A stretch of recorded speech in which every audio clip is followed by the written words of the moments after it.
আসসালামু আলাইকুম। আহ, দীর্ঘ প্রায় 1 বছর পর আবার এই সেম প্ল্যাটফর্মে নতুন ক্লাস, নতুন শিক্ষার্থীদের জন্য আসছি। গত বছর নিয়েছিলাম, গত বছরে যারা কারেন্ট স্টুডেন্ট ছিল তাদের জন্য। তো এই বছরও আমরা বিগত বেশ 4-5 বছরের ন্যায় এবারও জয়কলি একাডেমি তার যে ফ্রি ক্লাসের যে আয়োজনগুলো, সেই ফ্রি ক্লাসের ধারাবাহিকতায় আজকেও আমরা আসছি কমার্সের ফার্স্ট ক্লাস হিসাব বিজ্ঞান। ইনশাল্লাহ এর পরে আমরা কমার্সের আরও বাকি যে ক্লাসগুলো থাকবে, ম্যানেজমেন্ট, ফাইন্যান্স এবং মার্কেটিং, এই ক্লাসগুলো নেব। আর বাংলা ইংলিশ তো রেগুলার ক্লাসই হচ্ছে, ওটাও যে বি ইউনিট বা সি ইউনিট, বাংলা ইংলিশ তো কমন, তো বাংলা ইংলিশ ক্লাসও ওইভাবে হচ্ছে। ইনশাল্লাহ নেক্সট উইকের ভিতরে আমরা টোটাল যে রুটিনটা, এই রুটিনটা আমরা জানাই দেব। সো এই মুহূর্তে কে কোন জায়গা থেকে আমাদের এই জয়কুলের একাডেমির যে ফ্রি ক্লাস, এই ক্লাসে তোমরা জয়েন করছো, তোমরা একটু প্লিজ তোমাদের কলেজ নাম এবং লোকেশনটা দিলেই হবে। কে কোন জায়গা থেকে আসলে ক্লাসটা তোমরা দেখছো, এটা একটু কমেন্ট সেকশনে আমাদেরকে জানাই দিও। সাউন্ড টাউন্ড ঠিক আছে কিনা এটাও একটু জানাই দিও, যে শুনতে প্রবলেম হচ্ছে কিনা বা দেখতে কোনো প্রবলেম হচ্ছে কিনা। আশা করি আমাদের তরফ থেকে কোনো প্রবলেম নাই। তোমার যদি ইন্টারনেটের কোনো প্রবলেম থাকে তাহলে হয়তো একটু স্লো দেখা বা শোনা যেতে পারে। তো যাই হোক, সামনে এক্সাম, অলরেডি কোচিংয়ের ক্লাসগুলো অলরেডি শুরু হয়ে গিয়েছে। তো তোমরা যেই কোচিংয়ে থাকো না কেন, তোমাদের জন্য শুভকামনা। এবং যেভাবে প্রিপারেশন নাও না কেন, তোমাদের সাথে যেন এই জয়কুলের অ্যাক্সেট বই যেন থাকে। জয়কুলির যে বইগুলো আছে কমার্সের, এই বইগুলো যেন তোমাদের থাকে, তাহলে অনেক সহায়ক হবে। এবং তোমরা যদি আমাদের আগের কোনো ভিডিও যদি তোমরা দেখতে চাও, যে ইউটিউবে বা ফেসবুকে, আমরা কিন্তু প্রতি বছরই ফ্রি ক্লাস নিয়ে থাকি। কোনো টাকা পয়সা না, কোনো পেইড কিছু না, কোনো কিছু না। এটা একদম জয়কুলি একাডেমি থেকে, জয়কুলি পাবলিকেশনের পক্ষ থেকে পুরা কোর্স হচ্ছে ফ্রি থাকে। তো তোমরা যারা আগে থেকেই জানো বা আজকে জানলা, তোমরা প্লিজ তোমাদের ফেসবুকে বা তোমাদের ফেসবুকে হচ্ছে শেয়ার করে দিও, যাতে অন্যান্যরা তোমাদের যারা আছে তারাও যেন এই ক্লাসে আমাদের সাথে অংশগ্রহণ করতে পারে। এই এতটুকু তোমরা তোমাদের ফ্রেন্ড সার্কেলকে একটু জানাইও দিও। দেখো, ফ্রি ক্লাস বলতে যে আসলে আমরা মানে একদমই নর্মালভাবে নেই তা না। আমরা কোচিংয়ে যেভাবে ক্লাস নেই বা যেভাবে আমরা ফিজিক্যাল ক্লাসগুলো নেই, ঠিক ওই রকমই কিন্তু ক্লাসগুলো আমরা এখানে নেই। তো তোমরা যেই প্রোগ্রামের সাথে অ্যাড থাকো না কেন, কোনো সমস্যা নাই।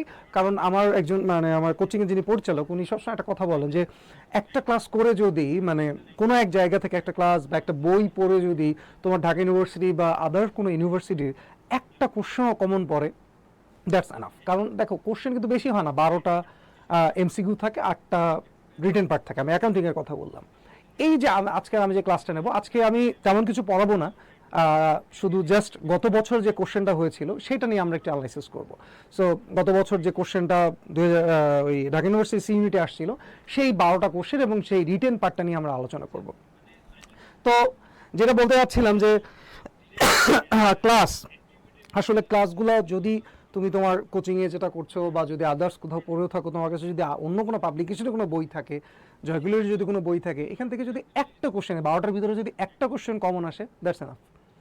তো যেহেতু এই 3 থেকে 4 মাস তোমার হাতে সময় আছে এবং এই সময়টাই তুমি প্রিপারেশন নিতে পারছো, সো যে যেখান থেকে যা পারো, জাস্ট ভ্যালিড কিছু যেন হয়, ভ্যালিড কিছু যেন হয়, তোমার যেটা উপকারে আসবে, তোমার প্রিপারেশনের জন্য সাপোর্টিভ হবে, এই ধরনের যে কোনো কিছুর সাথে তোমরা দেখে তোমাদের এই প্রিপারেশনটা শক্ত করতে পারো। যে ইউটিউবে ভিডিও দেখলাম, আদার্স কোনো স্যারের ভিডিও দেখলাম, আদার্স কোনো বই থেকে পড়লাম, পড়ো না, সমস্যা কি, হোক একই হোক। আমিও একই জিনিস পড়াবো, আমি অন্যান্যরা যা পড়াবে আমি হয়তো তাই একই জিনিস পড়াবো। তো তুমি যখন 2-3টা স্যারের ক্লাস করবা, 2-3টা ভিডিও দেখবা, 2-একটা বই পড়বা, ওই জিনিসটা সম্পর্কে না তোমার বেসিকটা অনেক স্ট্রং হবে। এবং এই কম্পিটিটিভ যে এক্সামগুলো, এই বিশ্ববিদ্যালয়ের যে ভর্তি এক্সামগুলো হয়, এখান থেকে কিন্তু আসলে তুমি যে খুব বেশি কিছু জানো এইটা দেওয়ার কিন্তু কোনো সুযোগ নাই। কেন নাই? কারণ দেখো, এক্সাম হয় মাত্র 1-1.5 ঘন্টার, কোশ্চেন থাকে অল্প কয়টা। সো এই অল্প সময়ের ভিতরে একজনের মানে ফুললি মেধা যাচাই করার কিন্তু আসলে সুযোগ নাই। তো আসলে তারপরও এই এক্সামটা কেন নেয়, কিসের জন্য নেয়? এটার জন্য দেখে যে তোমার আসলে বেসিকটা কতটুকু স্ট্রং, তুমি অল্প সময়ের ভিতরে তোমার যে জ্ঞানটা সেটা তুমি আসলে ডেলিভারি করতে পারো কিনা, এইটাই কিন্তু ইউনিভার্সিটি তার এই অ্যাডমিশন টেস্ট এর মাধ্যমে দেখতে চায়। তুমি অনেক কিছু জানো, তুমি অ্যাকাউন্টিং এত কিছু জানো যে ইন্টারমিডিয়েটে তুমি 2-4-5টা বই শেষ করে আসছো। এখন তুমি অ্যাডমিশন টেস্টে যখন বসছো, দেখা যাচ্ছে যে পুরো এক্সামের 50% টাইম তুমি অ্যাকাউন্টিংয়েই দিছো, ইংলিশ টাচ করো নাই, ম্যানেজমেন্ট টাচ করো নাই, তুমি কি চান্স পাবা? কখনোই না। দেখো ইংলিশের জন্য একটা স্পেসিফিক মার্ক আছেই, সো ওই মার্কটাও আমার দরকার। So time management is very important for this competitive exam, because এখানে প্রত্যেকটা সাবজেক্টকেই তোমার ভালোভাবে ডেলিভারি করতে হবে, তুমি যতটুকু জানো অতটুকু ডেলিভারি করতে হবে। এটাই, এই জিনিসটা যে ভালো পারে, অনেকে দেখা যায় অনেক, আমরা যখন দেখি যে অনেক স্টুডেন্ট অনেক ভালো থাকে, আমরা ক্লাসে অনেক ভালো ভালো স্টুডেন্ট পাই, কিন্তু রেজাল্টে গিয়ে দেখি চান্স পায় না।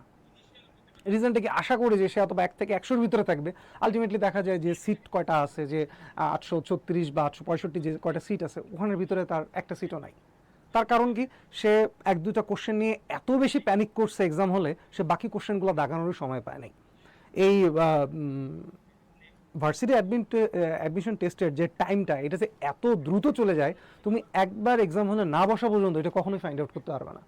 তোমার যে সকল সিনিয়র ভাই বা আপু যারা একবার ভার্সিটি অ্যাডমিশন টেস্টগুলোতে বসেছে, তাদের কাছে একটু জিজ্ঞেস করে নেবা যে ভাই, যে ওই 1-1.5 ঘন্টা আপনি পরীক্ষা দিচ্ছেন, এটা আসলে কতক্ষণে গেছে? দেখবেন যে ওরা বলবে যে এই 1-1.5 ঘন্টা মনে হয়েছে 5-10 মিনিটে শেষ হয়ে গেছে। মনে হবে, আলটিমেটলি মনে হবে, কারণ এত কিছু আসে, এত কিছু দাগাতে হয়, বৃত্তভট করতে হচ্ছে, ভাবতে হচ্ছে, ক্যালকুলেশন করতে হচ্ছে, আমি কি পড়ছি এটা সব কিছু চিন্তা করেই দিতে হচ্ছে। সো এখানে বেসিক যদি স্ট্রং না হয় তাহলে আসলে করা যায় না। যেমন কিছু কয়েক বছর আগে আমরা একটা জিনিস শুনতাম যে শর্ট সিলেবাস, লং সিলেবাস বলতে কিছু কথা থাকতো। তো তুমি এইচএসসি এক্সামিনেশনে কীভাবে এক্সাম দাও না কেন, কোন সিলেবাসের উপরে এক্সাম দাও না কেন, আমরা কিন্তু বারবার একটা কথা বলতাম যে ইউনিভার্সিটির কিন্তু ওই শর্ট সিলেবাস, লং সিলেবাস দেখবে না। ইউনিভার্সিটি জাস্ট অ্যাকাউন্টিংয়ের বেসিক কনসেপ্টগুলোর উপরে কোশ্চেন করবে, ম্যানেজমেন্টের বেসিক কনসেপ্টের উপর কোশ্চেন করবে। এখন এই বেসিক কনসেপ্টের উপর কোশ্চেন করতে গিয়ে সে ওই শর্ট সিলেবাস বা লং সিলেবাস বলতে কোনো সিলেবাসই সে মেনটেন করবে না। ঠিক আছে? সো এখানে শর্টকাটে কিছু করা যায়, বা হ্যাঁ, শর্টকাটে আমরা কিছু জিনিস শিখবো, সেটা কখন? যখন আমি ওই টপিকটা সম্পর্কে ফুল ডিটেলস জানবো।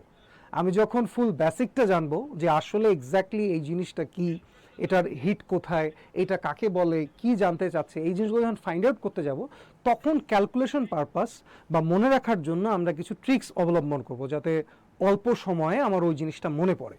কিন্তু আমরা কখনোই একটা কাজ করব না, সেটা অ্যাকাউন্টিং হোক, ইংলিশ হোক, বাংলা হোক, যে ফার্স্টেই আমরা শর্টকাট, এই কাজটা আমরা কখনোই করব না, কারণ শর্টকাট খুঁজতে গেলেই তোমার বেসিকটা কখনোই স্ট্রং হবে না। আর আজকের যে এই অ্যাডমিশন টেস্টের জন্য তোমার যে প্রিপারেশনটা, এই প্রিপারেশনটা তোমাকে সাপোর্ট দিবে তোমার ইউনিভার্সিটি লাইফে। ঠিক আছে? এইখানেই তুমি অ্যাকাউন্টিং, ম্যানেজমেন্ট, ইংলিশ, বাংলা যতটুকু শিখবা, এই শেখাটা নিয়েই তোমার বাকি 4 বছর এই ইউনিভার্সিটিতে কাটাতে হবে। কারণ ইউনিভার্সিটির টিচাররা যখন তোমার ক্লাস নেবে, তারা ধরেই নিবে তুমি সব কিছু জেনে আসছো, তারা ধরেই নিবে যে না, তোমার সব কিছু জানা শেষ, মানে বেসিক লেভেলটা যেটা, এটা তুমি জানো, সো তোমাকে অ্যাডভান্স লেভেলের জিনিস ধরাই দিবে। তোমাকে শুধু বলবে এটা এটা সলভ করো, এইটা এখান থেকে আসছে, এটা এইখানটা হয়, শেষ। এখন তুমি যদি স্যারকে জিজ্ঞেস করো স্যার ডেবিটটা কীভাবে হলো বা ক্রেডিটটা কেন হলো, এটা কেন হিট পালো, এটা দেখবে তোমরা অ্যান্সারই পাবে না। ঠিক আছে? সো আমরা এই স্টেজটাতে, আমরা যেখানে প্রিপারেশন নিচ্ছি, এই স্টেজটাতে আমরা ফুল কনসেপ্ট ক্লিয়ার করব যে কোনো টপিক। আমি যখন অ্যাকাউন্টিংয়ের মোটামুটি আমরা প্রায় 12-14টার মতো ক্লাস নেব, মানে যতটুকু আমাদের দরকার, তো প্রত্যেকটা ক্লাসেই যেই টপিকগুলো আমরা আলোচনা করব, ওই টপিকের একদম বেসিক কনসেপ্ট, আসলে ওই জিনিসটা কি, এটার কাজ কি, এবং এটার কোথায় গিয়ে হিট খায়, এই জিনিসগুলো আমরা জানবো, একদম ধরে ধরে ধরে ধরে জানবো। এবং যার যেখানে প্রবলেম থাকবে, যেহেতু এটা অনলাইন অফলাইন ক্লাসে তো খুব ইজিলি আমি স্টুডেন্টদের সাথে কথা বলতে পারি, স্টুডেন্টরা যে কোনো কোশ্চেন করলে সেটা আমি সাথে সাথে জানতে পারি, বাট অনলাইন ক্লাসে একটু টাফ। বাট তারপরও তোমরা যারা ক্লাসটা দেখছো, তোমরা যখন যে প্রবলেমটা ফেস করবা বা যখন যে জিনিসটা বুঝবা না, তোমরা হচ্ছে কমেন্টে জানায় রাখবা। আমি তো সবসময় হয়তো বা কমেন্টগুলো চেক করবো না, তো যখন আর কি কমেন্টটা মানে যখন আমি চেক করবো, তখন তোমার কমেন্টটা নিয়ে আমি আবার ওটাকে পুনরায় বুঝাই দেবো। তো এই ছিল প্রাইমারি লেভেলের কিছু কথাবার্তা, যেহেতু আজকে আমাদের ফার্স্ট ক্লাস, এবং এই ক্লাসটা আমরা আজকেই এখন আমরা স্টার্ট করব। আমরা একটু দেখতে যাচ্ছি যে কে কোথায় থেকে আমাদের সাথে জয়েন করছো। আমরা যদি একটু কমেন্ট সেকশনটা দেখি। আসসালামু আলাইকুম স্যার। হ্যাঁ, ওয়ালাইকুম আসসালাম। ওকে, আচ্ছা, সায়েন্স থেকে যখন তোমরা হচ্ছে সিইউটি এক্সাম দিবা, সো এটা হচ্ছে বিভাগ পরিবর্তনের এক্সাম, বিভাগ পরিবর্তনের এক্সাম হবে। তো সেক্ষেত্রে যারা সায়েন্স থেকে আসছো, তোমাদেরকে যে আসলে ওই অ্যাকাউন্টিং, ম্যানেজমেন্ট দেখাইতে হবে তা না, বাংলা, ইংলিশ, সাধারণ জ্ঞান, এটা ওইটা দেখাইতে হবে। যারা শুধুমাত্র কমার্সের স্টুডেন্ট, তারাই হচ্ছে এটা করবা। তো যারা সালাম দিছো সবাইকে ওয়ালাইকুম আসসালাম একসাথে বলে দিলাম। ইনশাল্লাহ সাথেই থাকো। আমরা একটু প্রিভিয়াস ইয়ারের কোশ্চেনটা একটু দেখবো, ঠিক আছে? সো প্রিভিয়াস ইয়ারের কোশ্চেন বলতে আমরা আজকে কিন্তু কোনো টপিকের একদম একদম যে একদম ডিপলি যে ডিসকাস এটা আমরা করব না, কারণ এটা আমরা যেমন দেখেন এই যে আমি ফার্স্ট কোশ্চেনটা যদি বলি, এই যে বলা হচ্ছে পরিবর্তনশীল ব্যয়, নিচের কোনটি পরিবর্তনশীল ব্যয়? এইটা আমাদের অ্যাকাউন্টিং এর যেটা ব্যয় ও ব্যয়ের শ্রেণী বিভাগ, এই যে চ্যাপ্টারটা আছে কস্ট অ্যাকাউন্টিং, এইটার পার্ট। সো আমরা যেদিন ব্যয় ও ব্যয়ের শ্রেণী বিভাগ পার্টটা পড়বো, সো ওইটার যে টোটাল যে ডিটেলস যে জিনিসগুলো আছে আমরা ওই দিন ওইটা আলোচনা করব। সো আজকে আমরা শুধু দেখতে যাচ্ছি যে বিগত বছরে আমরা যেভাবে ক্লাস নিয়েছি সেই ক্লাসগুলো থেকে কিভাবে কমন আসছে, আমাদের বইয়ের কোন কোন জায়গা থেকে কোশ্চেনগুলো কমন আসছে, এবং অ্যাকাউন্টিংটা যে আসলেই কোনো ভীতকর কোনো সাবজেক্ট না, এটা যে একটু জাস্ট কনসেন্ট্রেশনটা ঠিক রাখলে বা একটু পড়াশোনা করলেই যে অ্যাকাউন্টিংয়ে ভালো কিছু করা যায় সেটা আমরা একটু দেখব, ঠিক আছে? সো দেখেন প্রথম যে কোশ্চেনটা বলা আছে নিচের কোনটি পরিবর্তনশীল ব্যয়। আমি আগেই বলে দিচ্ছি আমরা ডিপ ডাউন করব না, আমরা একটু ভাষা জ্ঞান নিয়ে আমরা আজকের কোশ্চেনগুলো সলভ করব। সো পরিবর্তনশীল ব্যয় বলতে বোঝায় যে একটা কস্ট, যেই কস্টটা হচ্ছে প্রোডাকশনের সাথে, আমি যখন উৎপাদন করি এই প্রোডাকশনের সাথে ওই ব্যয়টা পরিবর্তন হয়। পরিবর্তন মানে কি? চেঞ্জ, পরিবর্তন হয়। যে ধরেন আমি একটা জিনিস প্রোডাকশন করছি 10 টাকা খরচ, একটা ইউনিট প্রোডাকশন করতেছি আমি 10 টাকা খরচ, আমি 2টা প্রোডাকশন করব আমার 18 টাকা খরচ, আমি 3টা প্রোডাকশন করব আমার 30 টাকা খরচ। এইভাবে যেই ব্যয়টা চেঞ্জ হয় সেটাকে বলা হচ্ছে পরিবর্তনশীল ব্যয়। আরেকটা আছে অপরিবর্তনশীল ব্যয় বা ফিক্সড কস্ট। এইটা কি? এইটা হচ্ছে যেই ব্যয়টা আমার কখনোই চেঞ্জ হবে না, মানে আমি একটা নির্দিষ্ট সংখ্যা পর্যন্ত চেঞ্জ হবে না। ধরেন আমার প্রোডাকশন ক্যাপাসিটি হচ্ছে 100টা, সো আমি 10টা প্রোডাকশন করলেও আমার যে কস্ট, 100টা প্রোডাকশন করলেও সেই কস্ট। যখনই আমি প্রোডাকশনের যে আমার যে লিমিটটা এটাকে যদি আমি ক্রস করে যাই তখন সেই ব্যয়টা আবার বৃদ্ধি পেতে পারে। যেমন ধরেন যে আমি কেন বললাম যে আমার প্রোডাকশন ক্যাপাসিটি 100, অর্থাৎ যে রুমটায় আমি প্রোডাকশন করি ওইখানে আসলে যে কজন শ্রমিক বসতে পারে এরা মান্থলি ওই 100টা প্রোডাক্টই বানাইতে পারে। এখন যদি আমি 110টা প্রোডাকশন করতে চাই তখন আমাকে আরেকটা রুম ভাড়া নিতে হবে। এই যে আরেকটা রুম ভাড়া নেওয়ার জন্য আলাদা কস্ট, তাই না? আবার দেখেন ওই রুমে যদি আমি 80টা প্রোডাক্টও যদি প্রডিউস করি আমার ওই ভাড়াটা কি, একটা রুমের ভাড়া কিন্তু ফিক্সড, এটা কিন্তু চেঞ্জ হচ্ছে না। কিন্তু এখানে এমন একটা কোশ্চেন আছে যেই জিনিসটা আমার উৎপাদনের বৃদ্ধির সাথে সাথে, সেটা 10টা হোক 20টা হোক 30টা হোক, সেই ব্যয়টা আমার বৃদ্ধি পাবে, সেটাকে বলা হচ্ছে পরিবর্তনশীল ব্যয়। আশা করি তোমরা সকলে বুঝতে পারতেছো, কারণ অলরেডি তোমরা এটা ইন্টারমিডিয়েটে পড়েও আসছো। সো আমি এটা বলবো না যে তোমরা পড়ে আসছো জন্য যে বলবো না তা না, আমি বলছি, বাট আমি জানি যে তোমরা একটু জানো, তোমাদের জানাটা আবার রিভাইজ হচ্ছে, ঠিক আছে? রিভাইজ হচ্ছে।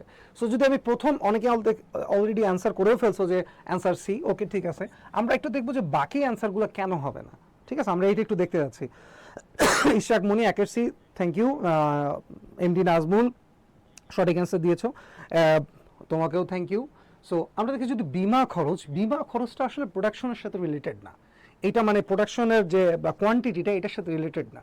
আমরা বিমা, যে আমাদের যে ইন্স্যুরেন্স কস্টটা, এটা একবার একটা ফিক্সড অ্যামাউন্ট, সেটা আমরা দিয়ে দিই। এখন আমি 10টা প্রোডাকশন করলেও যে ইন্স্যুরেন্স কস্ট, আমার 100টা প্রডিউস করলেও সেম ইন্স্যুরেন্স কস্ট। সো এইটা আমার হচ্ছে পরিবর্তন হচ্ছে না। এরপর আছে ব্যবস্থাপকের বেতন। একটা ফ্যাক্টরিতে যিনি ব্যবস্থাপক থাকেন ওনার স্যালারি কিন্তু কখনোই ওই প্রোডাকশনের সাথে ওঠানামা করে না, যে আমি 1000 ইউনিট প্রডিউস করছি আমার স্যালারি 1 লাখ, আমি 2000 স্যালারি প্রডিউস করছি আমার স্যালারি 1.5 লাখ, এরকম করে না। সো তার স্যালারিটা হচ্ছে ফিক্সড, এই জন্য এটা পরিবর্তনশীল ব্যয় নয়, এটাও তার মানে হচ্ছে না। এরপরে আছে সিনেমা, যেহেতু অ্যান্সার এটা আমরা পরে বলছি। এরপরে বলছে কল কবজার সরলরৈখিক অবচয়। এই যে অবচয়টা এটাও ফিক্সড, আমি যতটাই প্রডিউস করি না কেন আমার সরলরৈখিক যে অবচয়ের যে পরিমাণটা এইটা কিন্তু ফিক্সড থাকবে। আর আরেকটা আছে প্রত্যক্ষ কাঁচামাল। আচ্ছা, তোমরা যারা জানো যে এইটার অ্যান্সার সি, তাদেরকে আমি আরেকটা বলি যে এই ব্যয়টা কিন্তু মানে এই কোশ্চেনটা একটু ঘুরায় পেঁচাও আসতে পারে। সেটা কি? এই যে এখানে আসছে যে নিচের কোনটি পরিবর্তনশীল ব্যয়, এখানে কিন্তু আমার বলে নাই যে ইউনিট প্রতি নাকি বা টোটাল সংখ্যা, এটা কিন্তু বলে নাই। আচ্ছা, এই প্রত্যক্ষ কাঁচামালটা পার ইউনিট যখন বলবে, পার ইউনিট কিন্তু ফিক্সড। প্রত্যক্ষ কাঁচামাল যেটা আমার লাগতেছে এইটা কিন্তু পার ইউনিট ফিক্সড। অর্থাৎ ফর এক্সাম্পল যদি আমি বলি, ধরো যে আমি যে শার্টটা পরে আছি, এই শার্টটা বানাতে গিয়ে আমার ধরো 2 গজ কাপড় লাগে। এখন আমি যদি 100টা শার্ট বানাই সেক্ষেত্রে কি প্রত্যেকটা শার্টের কি কাপড়ের পরিমাণ কি কমে আসবে? না, ওই 2 গজ করেই লাগবে। সো এই 2 গজের যে কস্টটা পার ইউনিট, এই প্রত্যক্ষ কাঁচামাল কিন্তু ফিক্সড, কিন্তু যখন টোটাল আমরা যখন সংখ্যা বাড়াবো, এই প্রত্যক্ষ কাঁচামালের যে কস্টটা, এটা যদি আমি 10টা শার্ট বানাই আমার 20 গজ কাপড় লাগবে, 20 গজ কাপড়ের একটা কস্ট আছে। আর আমি যদি 30টা বানাই সেক্ষেত্রে আমার 60 গজ কাপড় লাগবে। তো 60 গজের যে কস্টটা ওইটা কিন্তু বৃদ্ধি পেয়ে যাচ্ছে। সো বেসিক্যালি কোশ্চেনটা কিন্তু ওইটাই বলছে যে কোন নিচের কোনটি পরিবর্তনশীল ব্যয়, সেটা হচ্ছে প্রত্যক্ষ কাঁচামাল। কিন্তু কোশ্চেনটা যদি আসতো যে নিচের কোনটি পার ইউনিট ফিক্সড, তখন কিন্তু এটা অ্যান্সার হইতো না, ঠিক আছে? মানে পরিবর্তনশীল ব্যয়, তখন কিন্তু এটা হতো না, কারণ এটা পার ইউনিট ফিক্সড। আশা করি। আচ্ছা, একজন লিখছে, স্যার আগামীতে আমার ঢাকা বিশ্ববিদ্যালয়ের ভিপি হওয়ার স্বপ্ন আছে। আমি তোমার স্বপ্নটাকে মানে কি বলবো, জীবিত রাখো, ইনশাল্লাহ হলেও হতে পারো, ঠিক আছে? তবে যদি কোনোদিন ভিপি সিপি যাই হও না কেন, যদি হও তাহলে অবশ্যই আমাকে হচ্ছে জানাবা যে ভাই আপনার ক্লাসে আমি কমেন্ট করছিলাম এবং স্বপ্নটা আজ থেকে 10 বছর পরে হলো আমার সার্থক হয়েছে। ঠিক আছে, আমরা নেক্সট কোশ্চেনে চলে যাই। আচ্ছা, এটার অ্যান্সারটা দেখেন, যে এটার অ্যান্সার আমাদের সি, এটা সবাই বলেছেন সি। তো এই কোশ্চেনটা আমরা যদি এই আমাদের যে একটা বই আছে জয়কুলি পাবলিকেশনের যে হিসাব বিচিত্রা, ওই হিসাব বিচিত্রার আপনারা একটু চেক করে দেখতে পারেন। আমি সবসময় বলি যে একটু পুরাতন বইটা দেখবেন, যে এই যে একটা পেজ নাম্বার কথা বলা হয়েছে যে 533 নাম্বার পেজ, এই পেজের কোশ্চেন নাম্বার 1, এইটা আমাদের এই কোশ্চেনটা ছিল। গত বছর আমরা যখন ক্লাস নিয়েছি তখন এই কোশ্চেন আমরা পড়িয়েছিলাম, ঠিক আছে? যদি আপনার বিশ্বাস না হয়ে থাকে তা আপনি জয়কুলের যে ইউটিউব বা ফেসবুক যে পেজটাই থাকুক না কেন, ওই পেজে গিয়ে দেখবেন যে এই ব্যয় এবং ব্যয়ের শ্রেণী বিভাগ যেই টপিকটা আমি পড়িয়েছিলাম, সেই টপিকে দেখবেন এই কোশ্চেনটা নিয়ে আমি আলোচনা করেছিলাম। সো ওই ক্লাসটা যারা করেছিল আমার, তারা কিন্তু এটার সঠিক অ্যান্সার একদম দেখার সাথে সাথেই অ্যান্সারটা করতে পারছে। তাদের মানে 2-3 সেকেন্ডেরও বেশি সময় লাগে না যে এটা অ্যান্সার করতে। ওকে, আচ্ছা, যারা যারা যে যে স্বপ্ন দেখছেন, আপনাদের স্বপ্ন সকলেরই বাস্তব হোক, আমি এটাই চাই। আচ্ছা, পরে কোশ্চেনটা দেখেন, এটা বলছে 2 জন অংশীদারের মুনাফা বন্টন অনুপাত হচ্ছে 2:1, 2:1, এটা একটা অনুপাত। এরপরে বলা হচ্ছে যে তৃতীয় জনকে 15 অংশ না, এখানে একটু মিস্টেকলি আমাদের হয়ে গেছে, এটা হচ্ছে 1/5, মানে 1/5, এইটা হবে 1/5, এই অংশটা দেওয়া হয়েছে। নিউ যে পার্টনার আসছে তাকে এই অংশটা দেওয়া হয়েছে। এখন বলা হচ্ছে যে মুনাফা বন্টনের চুক্তিতে ব্যবসায় নতুন অংশীদার হিসাবে গ্রহণ করলে মুনাফা বন্টনের নতুন অনুপাতটা কত হবে? দেখেন, দ্য থিঙ্ক ইজ, আগের 2 জন অংশীদার ছিল এবং 2 জন অংশীদার যখন প্রফিট হইতো সেই প্রফিটটাকে তারা 3 ভাগে ভাগ করত। 3 ভাগে ভাগ করে 2 ভাগ নিত প্রথম অংশীদার এবং 1 ভাগ নিত পরের অংশীদার। এখন তারা চিন্তা করছে যে না, আমি আরেকজনকে পার্টনার নেব এবং যে পার্টনার আসবে সেই পার্টনারকে আমরা কতটুকু প্রফিট দেব। সো আগের অংশটাকে আমরা 3 ভাগে ভাগ করতাম, এখন আমরা 5 ভাগে ভাগ করব। আগের যে প্রফিটটা ছিল সেটাকে 3 ভাগে ভাগ করতাম, আর এখন যে আমাদের প্রফিটটা, এটা আমরা 5 ভাগে ভাগ করে 1 ভাগ তাকে দেব। 1 ভাগ কে নেবে? নতুন পার্টনার, মানে নতুন যিনি আসবে। তাহলে 1 ভাগ যদি সে নেয়, তাহলে চিন্তা করে দেখো তো, তাহলে আর বাকি কত অংশ থাকে? তাহলে যদি আমি 1 থেকে এই অংশটা বাদ দেই, তাহলে সহজেই কিন্তু বুঝতে পারতেছি যে 4/5, অর্থাৎ 5 ভাগের 4 ভাগ বাকি আছে। 5 ভাগের 4 ভাগ অংশ বাকি আছে, অর্থাৎ 5 টাকা যদি প্রফিট হয়, 1 টাকা হচ্ছে নতুন অংশীদারকে দেওয়া হলো, আর বাকি কত টাকা থাকে? 4 টাকা। এই 4 টাকাকে আগের যে 2 জন অংশীদার ছিল তারা ভাগ করে নেবে। তারা কোন অনুপাতে ভাগ করবে? তাদের এই আগের যে অনুপাতটা ছিল 2:1, এই 2:1 অনুপাতে ভাগ করে নেবে। তার মানে এই 4 টাকাকে তারা হচ্ছে প্রথমে 3 ভাগে ভাগ করবে, দেন 3 ভাগের 2 ভাগ নিবে হচ্ছে প্রথম অংশীদার, আর পরের অংশীদার কত ভাগ নিবে? ওই সেম 4 টাকাকে 3 ভাগ করবে, 3 ভাগ করে 1 ভাগ হলো সে নিবে। অ্যান্সার একজন দিয়েছেন যে 2-এর-D। আচ্ছা, 2-এর-D বলছেন, ওকে, ভালো কথা। বোঝাই যাচ্ছে যে আপনার প্রিভিয়াস ইয়ারের কোশ্চেনগুলো অলরেডি নিয়ে হচ্ছে আলোচনা করছেন বা পড়াশোনা করছেন, যার কারণে অ্যান্সার আগেই দিতে পারছেন। খুবই ভালো কথা, কোনো সমস্যা নেই, আপনার প্রিপারেশন নিতে থাকেন, এভাবেই নিতে থাকেন। সো এখন যদি আমরা এটাকে যদি মাল্টিপল করি, তাহলে আমরা কত পাচ্ছি? 4×2 = 8, আর হচ্ছে 3×5 = 15, এইটা আমরা পাচ্ছি। আর এনাকে কত পাচ্ছি? 4×4, আর হচ্ছে 3×5 = 15। এখন দেখেন, প্রথম যিনি পার্টনার উনি পাচ্ছে 15 ভাগের 8 ভাগ, পরের যিনি পার্টনার উনি পাচ্ছে 15/4 এখন দেখেন 15 থেকে 8 এবং 4 নিয়ে গেছে, তাহলে টোটাল কত গেল, মানে দুইজন মিলে কত নিয়ে গেল, দুইজন নিয়ে গেল 4 আর 8 যদি যোগ করি তাহলে 12, 15/12 নিয়ে গেছে। তাহলে যিনি অবশিষ্ট আছেন উনি কতটুকু পাচ্ছেন, উনি পাচ্ছেন 3। তাহলে যদি আমি দেখি আমার এখানে এই অপশনটার সাথে মিলে যায় 8:4:3। ওকে,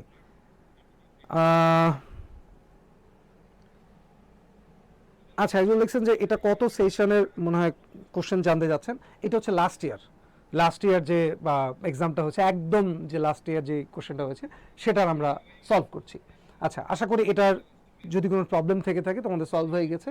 ইনশাল্লাহ আমরা যেদিন অংশীদারির পার্টটা পড়ব সেদিন এই নতুন অনুপাতের সাথে লাভের অনুপাত, ত্যাগের অনুপাত এবং অংশীদারি ব্যবসা মূলত কি, অংশীদারি ব্যবসায় আরও যে জিনিসপত্রগুলো আছে সেটা নিয়ে আমরা ডিসকাস করব। আমরা চলে যাচ্ছি পরের কোশ্চেনে।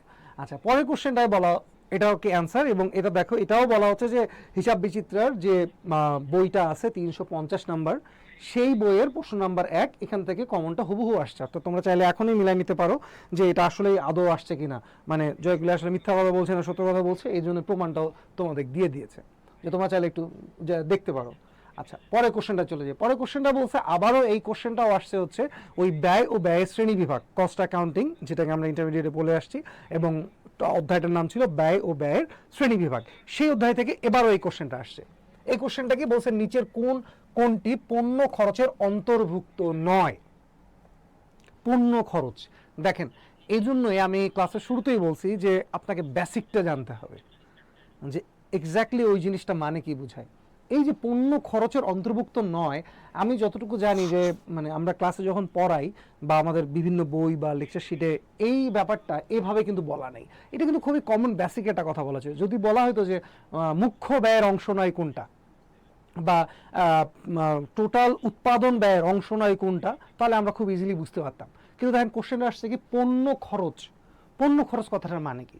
পণ্য খরচ কথাটার অর্থ হচ্ছে যে ওই প্রোডাক্টটা উৎপাদনের জন্য, এক্স্যাক্টলি ওই প্রোডাক্টটা তৈরির জন্য ঠিক কোন কোন ব্যয়গুলো এটার ভিতরে ইনক্লুডেড এবং এই মানে কোনটা এক্সক্লুডেড, এই ধরনের একটা ব্যয় আমাকে খুঁজে বের করতে হয়েছে। ঠিক আছে, আমরা যদি প্রথম জিনিসটা দেখি, এটার অ্যান্সারটা কি হবে বলেন দেখি আগে একটু, আপনাদের কাছ থেকে অ্যান্সার নেই, অলরেডি যেহেতু অনেকে অ্যান্সার করছেন 3-এর ডি, এটাও বলে দিচ্ছেন যে 3-এর ডি। ওকে, আচ্ছা, একজন বলেছেন ইশাক মনি, মোটামুটি খুব ভালো অ্যান্সার দিচ্ছেন। ওকে, সো আমরা যদি একটু এটা নিয়ে যদি একটু এলিভেট করি বাকিগুলো, যে আসলে বাকিগুলো কেন অ্যান্সার হচ্ছে না। দেখেন কারখানা ভাড়া, পণ্য খরচ বলতে বোঝায় ডিরেক্ট কস্ট, যে একটা প্রোডাক্ট প্রডিউস করতে গেলে ডিরেক্টলি আসলে যেই কস্টগুলো লাগবেই একদম ইজিলি ট্রেস করা যায়। ডিরেক্ট কস্টের ডেফিনিশনটা হচ্ছে ইজিলি ট্রেসেবল, এই ধরনের কস্টগুলোকে বলা হয় ডিরেক্ট কস্ট বা প্রত্যক্ষ ব্যয়। এই যে কারখানা ভাড়া, আপনি আসলে ওই যে একটু আগে একটা উদাহরণ দিয়েছিলাম যে আমি 100টা প্রোডাক্ট উৎপাদন করছি এবং 100টা উৎপাদনের জন্য আমার একটা রুম লাগবে, ওই রুমের ধরেন ভাড়া 1000 টাকা। তাহলে আমি বলতে পারি না যে, এটা সহজে কি বোঝা যাচ্ছে না যে একটা প্রোডাক্টের জন্য রুম ভাড়া কতটুকু, তার মানে এই রুম ভাড়াটা ছাড়া কিন্তু আমি প্রোডাক্টটা ইজিলি প্রডিউস করতে পারবো না। এই জন্য এই কারখানা ভাড়াটা এই পণ্যের উৎপাদনের সাথে ডিরেক্টলি রিলেটেড, একদম ডিরেক্টলি রিলেটেড। এরপর দেখেন বলা আছে উৎপাদন সরঞ্জামের অবচয়, অর্থাৎ যেই সরঞ্জামটার কথা বলা হচ্ছে সেই সরঞ্জামটা ডিরেক্টলি এই প্রোডাকশনের সাথে রিলেটেড, ধরেন যে যেই ফ্যাক্টরি বা যে রুমে আমি এই প্রোডাক্টটা প্রডিউস করতেছি সেই ঘরে একটা এসি আছে। সো ওই এসির যে অবচয়, আমরা এসি বুঝতেছি অ্যাসেট, সো এই এসিটার যে অবচয় সেটা কিন্তু ডিরেক্টলি এই প্রোডাক্টের সাথে সম্পর্কযুক্ত। কিন্তু যেই এসিটা আমার অফিসে, মানে ধরেন অ্যাডমিনিস্ট্রেশন লেভেলে যে এসিটা আছে, ওইটার যে সরঞ্জাম মানে ওইটার যে অবচয় সেটা কিন্তু এই পণ্যের সাথে অন্তর্ভুক্ত নয়। বুঝছেন, এগুলো হচ্ছে ইনডিরেক্ট কস্ট। আমরা যেদিন, আমি আবারও বলছি, যেদিন আমরা এই চ্যাপ্টারগুলো পড়বো সেদিন এগুলো আরও অনেক থ্রোলি জানতে পারবো। জাস্ট এতটুকুই দেখেন, এখানে আপনাকে উল্লেখ করে দিছে যে আসলে উৎপাদনের সরঞ্জামের যে অবচয়টা সেইটা হচ্ছে আপনার এই পণ্যর খরচের সাথে অন্তর্ভুক্ত। এখানে যদি বলা থাকতো যে অফিস সরঞ্জামের অবচয়, তাহলে এটাও কিন্তু অন্তর্ভুক্ত হতো না, কারণ ওইটা হচ্ছে ইনডিরেক্ট কস্ট। আচ্ছা, এরপরে বলছে প্রত্যক্ষ মজুরি। প্রত্যক্ষ মজুরি এটা তো হচ্ছে যখনই আমি কোনো যিনি পণ্যটা উৎপাদন করবে ওনাকে আমরা যে টাকাটা দিই এটাকে বলা হচ্ছে প্রত্যক্ষ মজুরি। সো ওই 100টা প্রোডাক্ট উৎপাদনে কত টাকা খরচ হয়েছে সেটা কিন্তু আমরা ইজিলি ট্রেস করতে পারতেছি। পরেরটা দেখেন প্রধান নির্বাহী কর্মকর্তার বেতন, এইটা কেন অ্যান্সার হলো, মানে কেন এইটা পণ্য খরচের অন্তর্ভুক্ত নয়, কেন? রিজনটা হচ্ছে এনার যে স্যালারিটা এইটা আসলে একটা ইনডিরেক্ট কস্ট। কেন ইনডিরেক্ট কস্ট? কারণ ধরেন এই একটা কোম্পানির প্রোডাক্ট এ আছে, প্রোডাক্ট বি আছে, প্রোডাক্ট সি আছে। এখন এই প্রোডাক্টটা যারা বানাচ্ছে তাদেরকে আমরা এই প্রত্যক্ষ মজুরি দিচ্ছি। খুব বোঝা যাচ্ছে যে ধরেন প্রোডাক্ট এ 10 জন শ্রমিক বানাচ্ছে, প্রোডাক্ট বি অন্য 10 জন শ্রমিক বানাচ্ছে, তাদেরকেও স্যালারি দিচ্ছি। খুব বোঝা যাচ্ছে যে হ্যাঁ প্রোডাক্ট বি বানাতে খরচ কত। প্রোডাক্ট সি এটাও ধরেন যিনি বানাচ্ছে তাকেও আমরা ওই মজুরি দিচ্ছি। কিন্তু এই যে প্রধান যে নির্বাহী, উনি কি কোনো প্রোডাক্ট তৈরি করে? উনি হচ্ছে টোটাল এই 3টা প্রোডাক্টের ম্যানেজমেন্টের দায়িত্বে আছে, একদম প্রধান সিইও। উনি টোটাল কোম্পানিটাকেই হচ্ছে দেখাশোনা করে। সো ওনার স্যালারিটা ডিরেক্টলি আপনি কোনো প্রোডাক্টে নিয়ে ওনার হিট করতে পারবেন না, মানে বুক, এটা আমরা মানে অ্যাকাউন্টসের ভাষায় যেটা বলি, তার যে স্যালারিটা এটা বুক করা যায় না, এইটা এই প্রোডাক্টগুলোর আন্ডারে বুকিং হয় না, কারণ ওনার স্যালারিটা টোটাল কোম্পানির উপর বেয়ার করা হয়। ঠিক আছে, এগুলো আমরা আরও আলোচনা করবো, আরও ডিপলি এগুলো আলোচনা করবো। জাস্ট এতটুকুই আজকের জন্য যে এই 3টা কস্ট আপনি ইজিলি একটা প্রোডাক্টের যে উৎপাদন খরচ এটার সাথে ট্রেস করা যায়, এটাতে অন্তর্ভুক্ত করানো যায়, বুক করা যায়। আর এই যে স্যালারিটা প্রধান নির্বাহী কর্মকর্তার যে বেতনটা, এইটা আসলে উনি একটা প্রোডাক্টের সাথে রিলেটেড না, টোটাল কোম্পানির সাথে রিলেটেড। এই জন্য ওনার যে বেতনটা এটা এই পণ্য খরচের সাথে অন্তর্ভুক্ত নয়। আচ্ছা, এরপরে আমরা এই কোশ্চেনটার ক্ষেত্রে বলা হচ্ছে যে 457 নম্বর পেজে এই কোশ্চেনটা আছে। আচ্ছা, এরপরে আমরা পরে কোশ্চেনে যাই। এখানে দেখেন একটা ম্যাথ আছে। তো আমরা অনেকে সকলেই জানি যে ঢাকা ইউনিভার্সিটির যে এক্সাম, এখানে ক্যালকুলেটর ইউজ হয় না। সো ক্যালকুলেটর ইউজ ছাড়া আসলে কীভাবে ম্যাথ করা যায় এটা আমরা ইনশাল্লাহ যখন ম্যাথের ক্লাসগুলো আসবে সেটাতে দেখব। আজকের এই কোশ্চেনটাতে আমরা জাস্ট একটু নমুনা দেখব, টিজার বলে না যে কীভাবে আসলে without calculator just 10-15 second thinking করে আমরা এটা সলভ করতে পারি, এই টিজারগুলো আমরা দেখব। আপনারা কি আমার কথা বুঝতে পারছেন? না বুঝলে হচ্ছে কমেন্ট সেকশনে বলবেন, যদি ফার্স্ট বলে থাকি সেটাও বলবেন, যদি না বুঝে থাকেন সেটাও বলবেন, আমি ওটা আবার রিপিট করার চেষ্টা করব। ঠিক আছে, সো দেখেন একটা কোশ্চেন বলা হচ্ছে যে আদিব লিমিটেড কোম্পানির চলতি সম্পদ, চলতি সম্পদটা তো বুঝেন তাই না, যে কারেন্ট অ্যাসেট, যেখানে কারেন্ট অ্যাসেট বা চলতি সম্পদ। এরপরে বলা হচ্ছে চলতি মূলধন। ঠিক আছে, আমাদের কারেন্ট যে ইকুইটি বা ক্যাপিটাল থাকে সেটাকে বলা হচ্ছে। তো আর পরে আরেকটা ইনফরমেশন দিচ্ছে, ওই তারিখে তড়িৎ অনুপাতের যে রেশিওটা সেটা ছিল 0.35:1।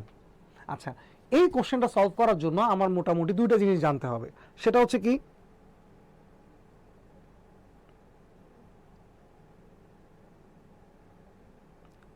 আচ্ছা ইশাক মনি লিখছেন এটা ক্লিয়ার না ভাইয়া আমার, তাই পারবো না। আচ্ছা, কোনটা ক্লিয়ার না এটা একটু স্পেসিফিকলি বললেন, যে আসলে আপনি কোনটা বুঝতেছেন না। আপনি যদি না বলেন এটা ওটা দিয়ে বলেন, তাহলে আমি না বুঝতে পারবো না যে আপনি কোনটার কথা বলছেন। আচ্ছা দেখেন, তড়িৎ অনুপাতের যে রেশিও, মানে তড়িৎ অনুপাত জিনিসটা কি, এটা আমরা বলে অ্যাসিড টেস্ট। ঠিক আছে, আমরা এই তড়িৎ অনুপাতের ভিতরে থাকে যে তড়িৎ সম্পত্তি। ঠিক আছে, আমরা যেটাকে বলি তড়িৎ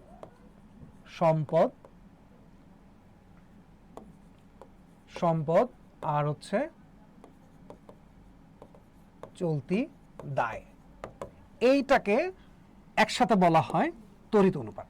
ঠিক আছে, তড়িৎ সম্পদ ইস্টু চলতি দায়। আচ্ছা, আরেকটা ইনফরমেশন আমাদের কাছে দেওয়া, বলা হচ্ছে চলতি সম্পদের পরিমাণ কত। চলতি সম্পদের পরিমাণ বলা হচ্ছে 1,20,000। চলতি সম্পদ যে এই জিনিসটা আবার 2টা জিনিস মিলায় হয়, একটা হচ্ছে চলতি মূলধন আর চলতি দায়। চলতি মূলধন ধরেন যে এখানে কত বলা হচ্ছে, 30,000 টাকা। চলতি মূলধন 30,000 টাকা, আর আরেকটাকে বলা হচ্ছে চলতি সম্পদ বলা হচ্ছে 1,20,000 টাকা। সো আমি একটু আগে যেটা বলছিলাম যে চলতি মূলধন এবং চলতি দায় এই দুটো মিলে এইটা আসে, চলতি সম্পত্তি আসে। তাহলে যদি আমার চলতি সম্পত্তি 1,20,000 হয় এবং চলতি মূলধন যদি 30,000 হয়, তাহলে এইটা কত? খুব ইজিলি বোঝা যাচ্ছে, এটা হবে 90,000। এতটুকু কি বুঝছেন? এই অধ্যায়ে পারেন না, কোনো সমস্যা নেই, আমরা অনুপাত বিশ্লেষণের একটা আলাদা ক্লাসই হবে অনুপাত বিশ্লেষণের উপরে। জাস্ট এতটুকুই বলেন যে 1,20,000-এ যদি 30,000 থাকে তাহলে বাকিটা কত, মানে 1,20,000 থেকে যদি আমি 30,000 মাইনাস করি তাহলে আমি কত পাবো, 90,000। আমি তো বললাম এই দুটো মিলে তড়িৎ সম্পত্তি এবং তড়িৎ দায়, এই দুটো মিলে হচ্ছে তড়িৎ সম্পত্তি, চলতি সম্পত্তি হয়, ঠিক আছে। আচ্ছা, এরপরে বলা হচ্ছে দেখেন, তাহলে আমি চলতি দায়টা পেয়ে গেলাম। এখন আপনি অনুপাতের দিকে খেয়াল করেন, বলা হচ্ছে তড়িৎ অনুপাত সমান সমান 0.35:1, তাহলে 1 ইকুয়ালস টু এই 90,000 না। আমি তো এই উপরের দুটা থেকে আমি বের করলাম যে আমার চলতি দায়ের পরিমাণটা কত, চলতি দায়ের পরিমাণ আমি দেখলাম যে 90,000 টাকা, তাহলে এই 90,000 টাকা ইকুয়ালস টু হচ্ছে আমার 1। তাহলে 90,000 ইকুয়ালস টু যদি 1 হয় তাহলে ওই 1-এর 0.35 অংশ কত, অর্থাৎ এই 90,000 টাকাকে যদি আমরা 0.35 দিয়ে যদি আমরা গুণ করি তাহলে কিন্তু আমরা আমাদের এই যে এই তড়িৎ সম্পত্তি কোনটা সেটা আমরা বুঝতে পারবো। সেটা আমরা দেখেন আসেন গুণ করি, তাহলে আমরা নর্মালি গুণ করি, আমরা ধরে নেই যে এই দশমিক নাই, আপনি নর্মালি গুণ করেন, নর্মালি গুণ হচ্ছে 5 নং 45-এর 5 আর 3 নং হচ্ছে 27, আর 27 আর ওই 4 কত হয় 31। এটা হচ্ছে আমার নর্মাল একটা ক্যালকুলেশন আসলো। এরপরে কয়টা জিরো আছে, 1 2 3 4, এইটা হচ্ছে আমার সংখ্যাটা আসে। বাট আমি যেহেতু এই যে দশমিকটা তুলে দিয়েছি ফার্স্টে, যেহেতু আমি ধরে নিয়েছি এখানে কোনো দশমিক নাই, সো এখন তো আমাকে মনে পড়ছে যে না দশমিকটা আছে। এখন দশমিকের পরে কয়টা ডিজিট ছিল, 2টা, সো আমি এখান থেকে 2টা জিরো কেটে দেব। এখন বলেন তাহলে অ্যান্সারটা কত, তাহলে এই যে তড়িৎ সম্পত্তি এইটা ইকুয়ালস টু আমার আসতেছে হচ্ছে 3,15,000, 3,15,000 হচ্ছে এটার অ্যান্সার। এই অধ্যায়টা অনেক কঠিন, ইনশাল্লাহ সমস্যা নাই, তরিকুল ইসলাম যেদিন আমরা এই ক্লাসটা নেব দেখেন যে অনুপাত বিশ্লেষণ খুব বেশি একটা কঠিন না। হ্যাঁ কঠিন, অবশ্যই কঠিন, কারণ এখানে বেসিক কনসেপ্ট ক্লিয়ার থাকতে হয়, আপনি এখানে শুধু মেমোরাইজ করে যাইতে পারবেন না। যেমন আপনি যদি এটা না বোঝেন যে তড়িৎ অনুপাত বলতে আসলে কি বুঝায়, এবং তড়িৎ অনুপাতের এই 1 ভাগ সমান সমান আসলে কি, এবং এই 0.35 ইকুয়ালস টু কি, এটা যদি না বোঝেন, আবার ধরেন এই যে চলতি সম্পদ আর চলতি মূলধনের সম্পর্কটা কি, দায় কিভাবে বের হলো, এটা যদি না বোঝেন সেক্ষেত্রে এই ক্যালকুলেশনটা ইজিলি করা আসলে সম্ভব না। আচ্ছা, যেহেতু বলছেন ক্লিয়ার, তাহলে আমরা নেক্সট পেজে চলে যাই। ওকে, ও এটা মুছতে হবে না, ইনশাল্লাহ আমরা নেক্সট পেজে চলে যাই। নেক্সট কোশ্চেন, আচ্ছা এই কোশ্চেনটাও যে অ্যান্সার ডি, আপনারা যারা পারসেন ভালো। আচ্ছা, আরেকটা কোশ্চেন, কোশ্চেন নম্বর 5, বলা হচ্ছে কাদের জন্য আর্থিক বিবরণী প্রাথমিকভাবে প্রস্তুত করা হয়। কাদের জন্য আর্থিক বিবরণী প্রাথমিকভাবে প্রস্তুত করা হয়, কাদের জন্য আর্থিক বিবরণী প্রাথমিকভাবে প্রস্তুত করা হয়। আচ্ছা, ফাইন্যান্সিয়াল স্টেটমেন্ট এইটা যে কোনো লিস্টেড কোম্পানির জন্য বাধ্যতামূলক, আর যারা নন লিস্টেড কোম্পানি আছে তাদের জন্য বাধ্যতামূলক। অর্থাৎ কোম্পানি আইন 1994 সালের যে আইনটা, এই কোম্পানি আইনের আন্ডারে যেই প্রতিষ্ঠানটা গঠিত হয়েছে সেই প্রতিষ্ঠানকেই এই আর্থিক বিবরণীটা প্রস্তুত করতে হবে। তো যারা লিস্টেড কোম্পানি, অর্থাৎ লিস্টেড কোম্পানি বলতে কাকে বোঝায়, যারা স্টক এক্সচেঞ্জে যাদের শেয়ারটা পাবলিকলি কেনা বেচা হয় এদেরকে বলা হয় লিস্টেড কোম্পানি। অর্থাৎ সিকিউরিটি এক্সচেঞ্জ কমিশন বা বাংলাদেশ সিকিউরিটি এক্সচেঞ্জ কমিশনের অ্যাক্টের আন্ডারে ডিএসসি অথবা সিএসসি, এই দুটো স্টক এক্সচেঞ্জে যেই কোম্পানিগুলো লিস্টেড, যাদের শেয়ার ওপেনলি পাবলিকলি কেনা বেচা হয় এদেরকে বলা হয় লিস্টেড কোম্পানি। আর যাদের শেয়ারটা এভাবে পাবলিকলি কেনা বেচা হয় না এদেরকে বলা হয় নন লিস্টেড কোম্পানি অথবা প্রাইভেট কোম্পানি। যে পাবলিক যে কোম্পানিগুলো এগুলো হচ্ছে ওই তাদের শেয়ারগুলো হচ্ছে কি ওপেনলি সবার মাঝে কেনা বেচা হয়, আর প্রাইভেট কোম্পানির শেয়ারগুলো আসলে সবার মাঝে কেনা বেচা হয় না। এইটাকে বলা হয় লিস্টেড এবং নন লিস্টেড কোম্পানি। আর অন্যান্য যে প্রতিষ্ঠানগুলো আছে, লাইক ধরেন যে অংশীদারি বা এক মালিকানা ব্যবসা, ওদের জন্য এই আর্থিক বিবরণীটা প্রস্তুত করা ম্যান্ডেটরি না। বাট যদিও লোন পারপাসে যখন আপনি ব্যাংকের কাছ থেকে এই ধরনের প্রতিষ্ঠানগুলো লোন চায় তখন তাদেরকে এই আর্থিক বিবরণী প্রস্তুত করতে হয়, বাট তাদেরটা অডিট করতে হয় না, জাস্ট নর্মালি প্রস্তুত করতে হয়। আর যেটা লিস্টেড কোম্পানি এদের যে আর্থিক বিবরণীটা অবশ্যই অডিট করতে হবে, এটা হচ্ছে বাই ল। পাশের অলরেডি অ্যান্সার দিয়ে দিয়েছেন যে ইশাক মনি এবং তরিকুল ইসলাম বলেছেন যে 5-এর বলছেন বি। ওকে, আমরা এটা ধরে নিলাম যে এটা অ্যান্সার। আচ্ছা, আর্থিক বিবরণী কি, এটা হচ্ছে ব্যালেন্স শিট। আমরা উদ্ধৃত পত্র যেটা করেছি যে এখানে কি কি থাকে, প্রফিট, হচ্ছে income statement, balance sheet, owners equity, এই স্টেটমেন্টগুলো থাকে। আচ্ছা, এইটা বেসিক্যালি আসলে কাদের জন্য প্রস্তুত করা হয়?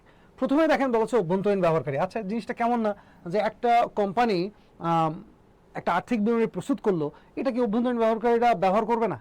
এটা কোনো কথা? নিরীক্ষক, অডিটর, যাদেরকে অডিট বললাম যে এটা অডিট করতে হবে, তারা কি ইউজ করতে হবে না? সরকারি নিয়ন্ত্রক সংস্থা, এরা কি ইউজ করবে না? অবশ্যই ইউজ করবে।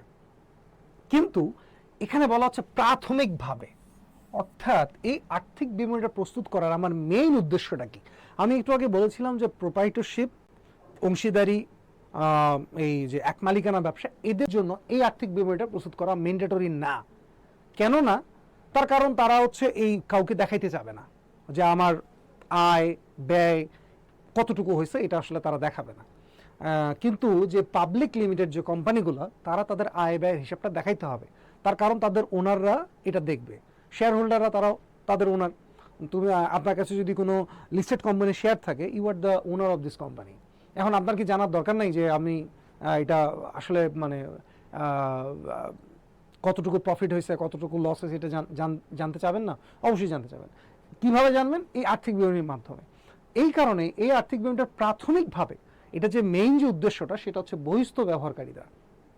বহিস্থ ব্যবহারকারী কারা, এটা আমরা হচ্ছে জানবো, এটা নিয়ে আমরা গো থ্রু করবো। তো অভ্যন্তরীণ ব্যবহারকারীরাও ব্যবহার করবে, কিন্তু তাদের জন্যই আসলে এটা ইউজ করা, মানে প্রস্তুত করা হয় না। নিরীক্ষকদের জন্য এটা প্রস্তুত করা হয় না, মানে প্রাথমিক উদ্দেশ্যটা। এখানে যারা আছে সকলেই এই আর্থিক বিবরণী ব্যবহার করে, সবাই ব্যবহার করে, কিন্তু প্রাথমিকভাবে এই জিনিসটা প্রস্তুত করা শুধুমাত্র বহিস্থ ব্যবহারকারীদের জন্য। ঠিক আছে, আশা করি সকলেই বুঝতে পারছেন। ইনশাল্লাহ এটা নিয়ে আমরা আরও আলোচনা করব। তো আমরা আমাদের অ্যান্সারটা দেখি, যেটা অ্যান্সারটা কি আমাদের বইতে। হ্যাঁ, যারা যারা অ্যান্সার বি বলেছেন তাদের অ্যান্সারটা সঠিক, যে বহিস্থ ব্যবহারকারীদের জন্য এটা প্রাথমিকভাবে প্রস্তুত করা হয়। আর নিরীক্ষক বা সরকারি নিয়ন্ত্রক যে সংস্থাগুলো থাকে, ধরেন বাংলাদেশ ব্যাংক, এনবিআর, তারপর হচ্ছে ট্যাক্স অথরিটি, বললাম তো এনবিআর, তারপর ধরেন সিকিউরিটি এক্সচেঞ্জ কমিশন, এরা হচ্ছে সরকারি নিয়ন্ত্রক সংস্থা। ঠিক আছে, এনাদের জন্য প্রস্তুত করা হয়, বাট মেইন উদ্দেশ্য এনাদেরকে দেখানো না। মেইন উদ্দেশ্য হচ্ছে আমার বহিস্থ ব্যবহারকারী যারা আছে তাদেরকে। আচ্ছা, এরপরে আমরা যাই যে এরপরের কোশ্চেনটা কি।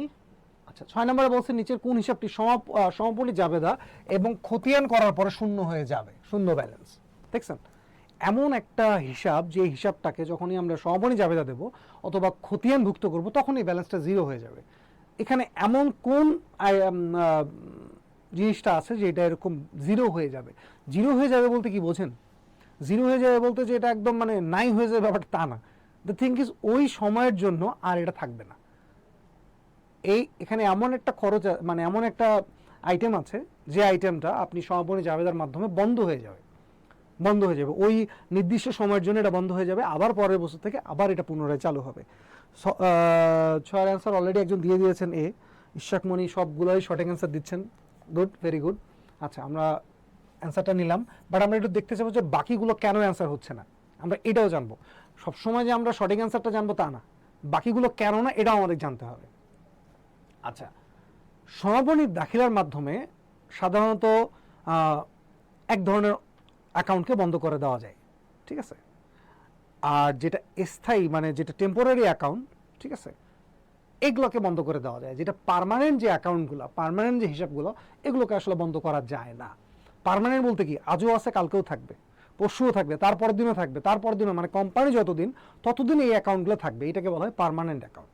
আর টেম্পোরারি অ্যাকাউন্ট বা যেটা অস্থায়ী হিসাব, সেটা কি আয় ও ব্যয়। এই আয় ও ব্যয়গুলোকে যেই বছরের আয় ওই বছরেই ক্লোজ করে দেওয়া হয়, ওই যেই বছরের ব্যয় ওই বছরেই ক্লোজ করে দেওয়া হয়। কিসের মাধ্যমে? সমাপনী দাখিলার মাধ্যমে। এই দেখেন, প্রথম যে এটা আছে পরিষেবা হতে আয়, এটা একটা আয়। আমার 2025 সালের যে আয়টা, এটা কি 2026 সালে গিয়েও থাকে? আমি এই বছর যে আয়টা করবো সেটা পরের বছর থাকবে না। আমি আমার ইনকাম স্টেটমেন্ট তৈরি করব, যখন তৈরি করব তখনই 2025 সালের টোটাল যে আয়টা, আমি ক্যাশ পাইছি না বাকিতে সেল করছি, এটা পরের বিষয়। বাট ওই বছরের, ঠিক ওই বছরের আয়টা আমি ওই নির্দিষ্ট বছরই অন্তর্ভুক্ত করব। এটাই হচ্ছে, এবং কেন করি? এই সমাপনী দাখিলার মাধ্যমে আমি এই কাজটা করি। এই দেখেন, সরবরাহ বলতে কি বোঝাচ্ছে? সাপ্লাইজ, ঠিক আছে, বা প্রোডাক্টকে বোঝায়, বা সরবরাহ বলতে আসলে সাপ্লাইজ, ইনভেন্টরি সবগুলোকে এই সাপ্লাইজের ভিতরে নিয়ে আসা যায়। বা মনিহারি, এটা আমার এই বছরও যা আছে পরের বছর বাড়তেও পারে কমতেও পারে, বাট চলতে থাকবে, এই অ্যাকাউন্টটা চলতেই থাকবে। এবং আগাম প্রদত্ত বিমা অ্যাডভান্স, আপনি যখন অ্যাডভান্স কোনো কিছু পে করে থাকবেন, এটা আমার কারেন্ট অ্যাসেট। এমনকি ব্যাপারটা যে আমি এই বছরে অ্যাডভান্স টাকা দিছি কাউকে, এটাকে পরের বছর ভুলে যাব? পরের বছরও গিয়েও থাকবে। পরের বছর যতক্ষণ না পর্যন্ত আমি ওই সেবাটা নেই বা যতক্ষণ পর্যন্ত আমার পারপাসটা সার্ভ হচ্ছে, ততক্ষণ পর্যন্ত ওই অ্যাকাউন্টটা জীবিত থাকবে। এরপরে বলা হচ্ছে সঞ্চিত অবচয় সরঞ্জাম। ওই যে আমরা পুঞ্জীভূত অবচয় করি না, সেটাকে বলা হচ্ছে যে সঞ্চিতি অবচয় সরঞ্জাম আছে, এটাও তো আমার থাকবে। এটা কি ক্লোজ হয়ে যায়? যায় না। তো এই চারটার ভিতরে এই অপশন এ নাম্বার, যেটা আয় ও ব্যয় যে হিসাবটা থাকে, সেটার ভিতরে একটা অংশ পরিষেবা হতে আয়, এইটা আমার নির্দিষ্ট সময়ে বন্ধ হয়ে যাবে। সেটা কার মাধ্যমে বন্ধ হয়ে যায় বা শূন্য হয়ে যায়? সমাপনী জাবেদার মাধ্যমে।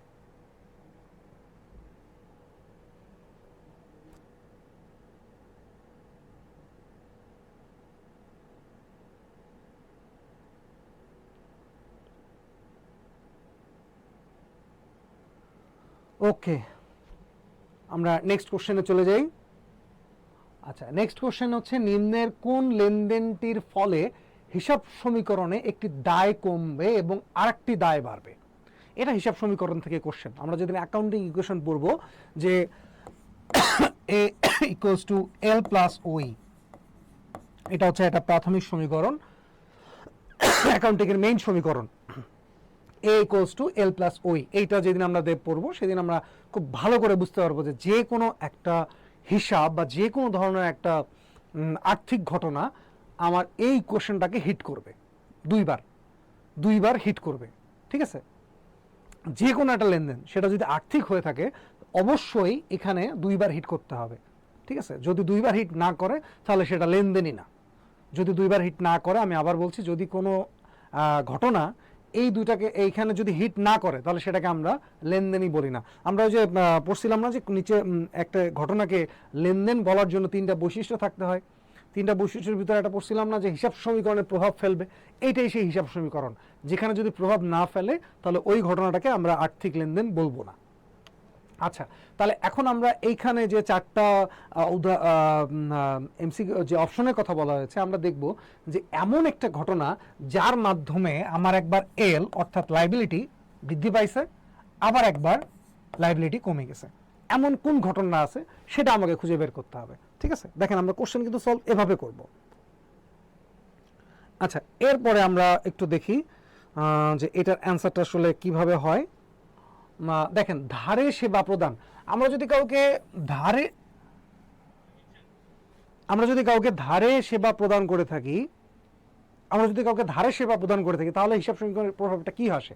ধারে সেবা প্রদান মানে আমার অ্যাসেট বাড়তেছে, অ্যাকাউন্ট রিসিভেবল বাড়তেছে।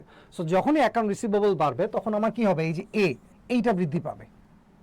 আর আমার কি বাড়বে? আমার ইনকাম বৃদ্ধি পাবে। ইনকাম যদি বৃদ্ধি পায় তাহলে আমার এই যে এইটা বৃদ্ধি পাবে। তাহলে দেখেন তো আমার এই লাইবিলিটিতে কি হিট আসতেছে? হিট আসতেছে না। এরপরটা বলা হচ্ছে পাওনাদারকে চেকের মাধ্যমে প্রদান। আমি যদি কোনো পাওনাদারকে চেকের মাধ্যমে প্রদান করি, তার মানে কি আমার পাওনা শোধ হয়ে যাচ্ছে। যদি শোধ হয়ে যায় তাহলে আমার এই যে এলটা আছে যেটা, এইটা মাইনাস হয়ে যাবে। তার মানে আমার দায় কমতেছে।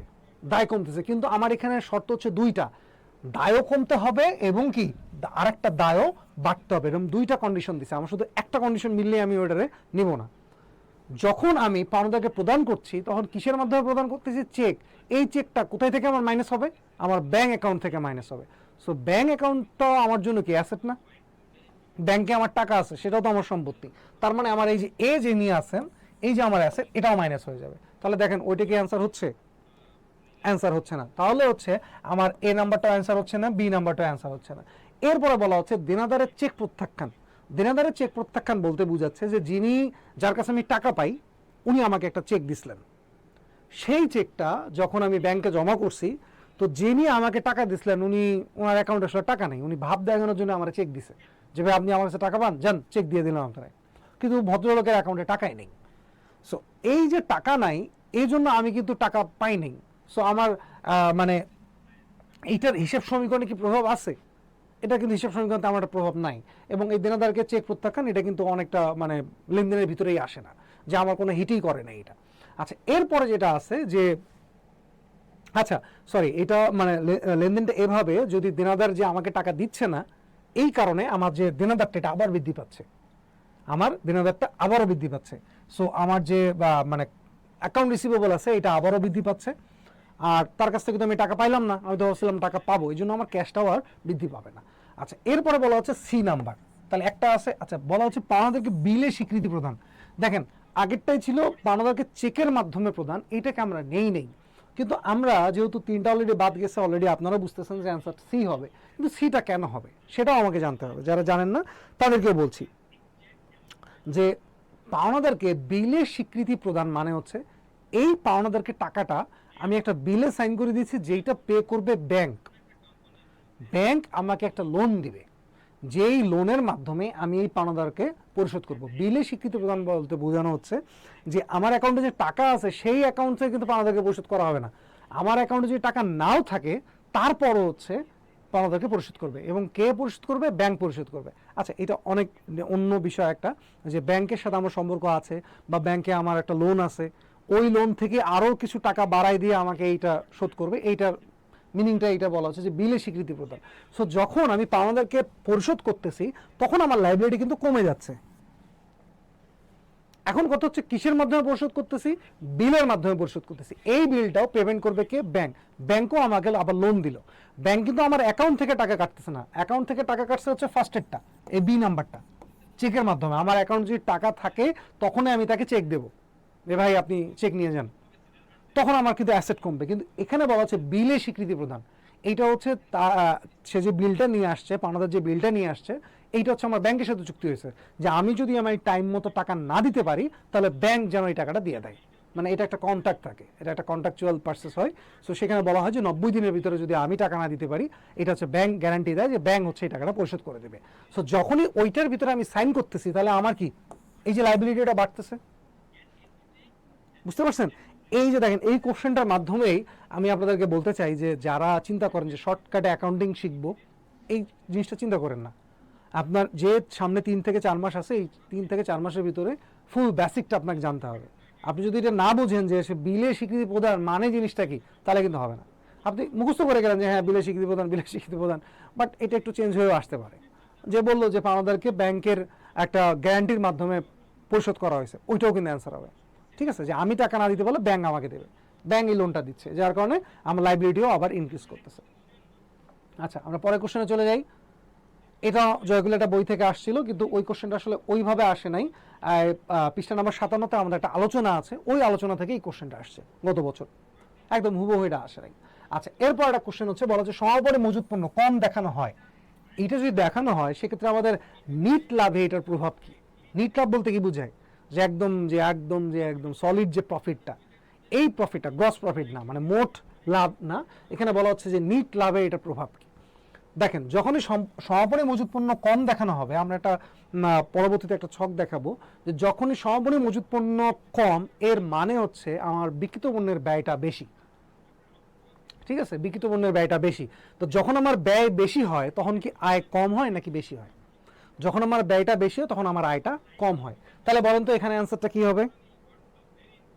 এই যে যারা খুব সুন্দর সুন্দর অ্যান্সার দিচ্ছেন,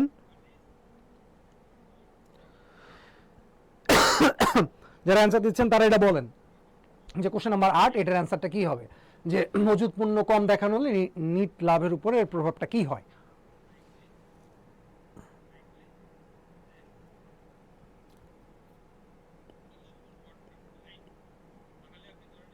আচ্ছা আমরা পাচ্ছি যে 8-এর ডি, সরি 8-এর বি বলছেন, হ্যাঁ নিট লাভ কম দেখানো হয়, সঠিক উত্তর। ওকে আমরা তারপরে কোশ্চেনে চলে যাই, এটা যত অ্যান্সার দিতে পারলেন এবং আমি অলরেডি বলেও ফেলছি। আচ্ছা এরপর একটা ম্যাথ আসছে, দেখেন আবারও একটা ম্যাথ আসছে, এই ম্যাথটা আমরা ক্যালকুলেটর ছাড়া সলভ করব। কিভাবে? বলা হচ্ছে প্রারম্ভিক মজুদ, সমাপনী মজুদ এবং বিক্রিত পণ্যের ব্যয় যথাক্রমে 20,000, 30,000 এবং 70,000 টাকা হলে বিক্রয়যোগ্য পণ্যের ব্যয় কত? এই কথাটা আমাকে ভালো করে জানতে হবে যে আসলে বিক্রয়যোগ্য কথাটার মানেটা কি। ঠিক আছে, আমি এই জিনিসটা জানবো যে আমার বিক্রয়যোগ্য যে কথাটা বলছে এইটার আসলে অর্থ কি, এইটার দ্বারা আসলে কি বুঝায়, কখন আমাকে বিক্রয়যোগ্য পণ্যর কথাটা বলছে। বিক্রয়যোগ্য পণ্য বলতে বুঝায় এক্স্যাক্টলি ওই প্রোডাক্টগুলো যেটার আসলে যোগ্যতা আছে যে বিক্রি হওয়ার মতো। আমি আসলে কতটা প্রোডাক্ট বিক্রি করতে চাই মার্কেটে ওই বছরের জন্য, বা ওই আমার যে নির্দিষ্ট হিসাবকাল, ওই হিসাবকালের ভিতরে কতটা প্রোডাক্ট আমি আসলে বিক্রয় করতে চাচ্ছি, এটিকে বলা হয় বিক্রয়যোগ্য, available for good for available for good sale. এটাকে আমরা বলতেছি যে আমার আসলে কতগুলো পণ্য অ্যাভেলেবল আছে যেটাকে আমি সেল করতে পারি, এটাকে বলা হচ্ছে বিক্রয়।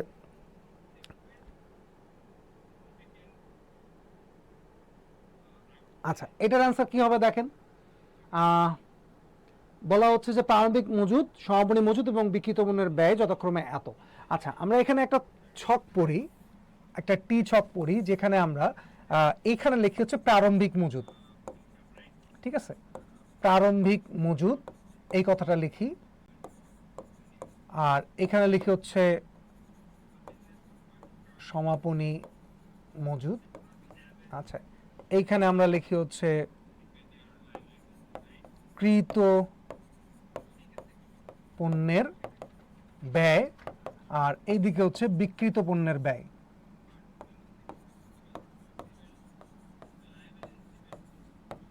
পণ্যের ব্যয়। আচ্ছা, এটা কেন লিখলাম সেটা আমি একটু পরে বলছি।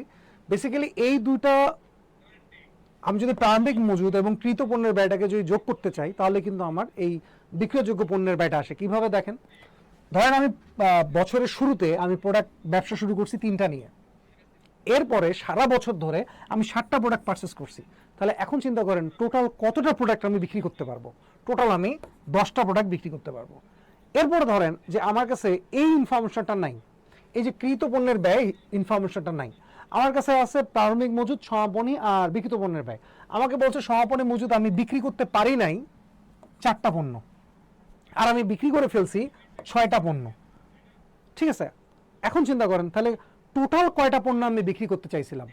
যদি আমার কাছে এই সাইডের ইনফরমেশনটা না থাকে, আমি এই সাইডের ইনফরমেশন নিয়েও কিন্তু আমি কতটা প্রোডাক্ট বিক্রি করতে চাইছিলাম সেটা বিক্রি করতে মানে বের করতে পারতেছি। 4 আর 6 হলো 10।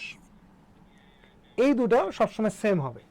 আমি 3টা প্রোডাক্ট নিয়ে ব্যবসা শুরু করছিলাম, 7টা প্রোডাক্ট কিনছি, তাহলে টোটাল কয়টা প্রোডাক্ট নিয়ে আমি মানে সেল করতে চাইছিলাম, 10টা। এদিকের ইনফরমেশন নাই আমার কাছে, আমার কাছে এই দুটো ইনফরমেশন আছে।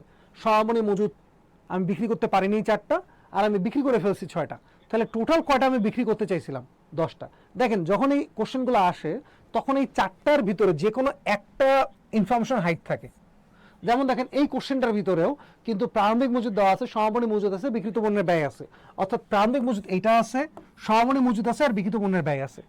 আমার কাছে এইটা নাই, কোনো সমস্যা নেই, যেহেতু এইটার জোড়া এইটা, সো আমার এই প্রারম্ভিক মজুদও কোনো মানে এটা আমার কাজে আসবে না এই কোশ্চেনটা সলভ করার জন্য। তাহলে এখানে প্রারম্ভিক মজুদ কত ছিল, 20,000, এটা আমার দরকার নাই, এই ইনফরমেশনটা আমার দরকার নাই। আমার দরকার কি সমাপনী মজুদ, সমাপনী মজুদ কত ছিল, 30,000, এই যে সমাপনী মজুদ কত ছিল, 30,000, আর বিক্রিত পণ্যের ব্যয় কত, 70,000। তাহলে এই দুইটাকে যদি যোগ করে দেই তাহলে আমি পেয়ে যাচ্ছি কত টাকা, আমি পেয়ে যাচ্ছি 1 লাখ। এইটাই হচ্ছে আমার অ্যান্সার, ঠিক। এইটা হচ্ছে আমি বিক্রি করতে চাই, মানে এই 1 লাখ টাকার প্রোডাক্ট আমি বিক্রি করতে চাচ্ছি। আচ্ছা, আমরা চলে যাচ্ছি পরের কোশ্চেনে। এটার অ্যান্সার দেখেন এইটা, এবং জয়গুলির যে বইটা 503 নম্বর পেজ থেকে এই কোশ্চেনটা আসছিল, কোশ্চেন নাম্বার 5, আপনার একটু মিলাই নিন। আচ্ছা, এরপরে আছে যে নিচের কোনটি কোম্পানির শেয়ার হোল্ডারদের সত্ত্বের অংশ নয়। শেয়ার হোল্ডারদের সত্ত্ব কোনটা, ওই। এখানে এমন একটা জিনিস আছে যেটা আসলে ওই না, যেটা আসলে ওইর অংশ না, সেটা আমাকে খুঁজে বের করতে হবে যে কোনটা আসলে আমার ওইর অংশের ভিতরে পড়ে না। এবং চিন্তা করে দেখেন, এটা কিন্তু কোম্পানির কথা বলা হচ্ছে। আমরা যখন কোশ্চেন সলভ করব, যে কোনো কোশ্চেন, আজকের পরে কথাটা মাথায় রাখবেন, যারা যারা আমার ক্লাস দেখছেন এখন এবং পরে যারা আবার আমার ক্লাসটা দেখবেন, সকলে জিনিসটা মাথায় রাখবেন। আপনি যখন ঢাকা ইউনিভার্সিটি এবং যে কোনো ইউনিভার্সিটি কোশ্চেন সলভ করবেন, প্রত্যেকটা কোশ্চেন চিন্তা করবেন এই কোম্পানির পার্সপেক্টিভে। আমরা বেসিক্যালি অ্যাকাউন্টিংটা পড়ি হচ্ছে কোম্পানির জন্য। যখনই কোনো কোশ্চেন একটু আপনাকে জানতে চাবে যে আসলে অংশীদারি বা এক মালিকানার ক্ষেত্রে কি, তারা কোশ্চেনে বলে দিবে যে এইটা এক মালিকানা ব্যবসা অথবা অংশীদার। আর যদি কিছু না বলা থাকে তাহলে আপনি ডিরেক্ট কোম্পানির পার্সপেক্টিভে চিন্তা করে কোশ্চেনটা সলভ করবেন। আচ্ছা, এটার আনসার কি বলছেন, 10-এর আনসার বলছেন যে হচ্ছে 10-এর আনসার বলছেন এ। আচ্ছা, এ একজন বলছে, আর হচ্ছে 9-এর অ্যান্সার না, 9 অলরেডি আমরা পড়ে ফেলছি। আমরা এখন এটা দেখবো যে এইটার আসলে অ্যান্সার কি। সংরক্ষিত মুনাফাটা কি? সংরক্ষিত মুনাফাটা কি? এটা একটা মুনাফারই অংশ। এরপর হচ্ছে সাধারণ সঞ্চিতি, তারপর মূলধন সঞ্চিতি, এরপর হচ্ছে শেয়ারের বিনিয়োগ। আচ্ছা,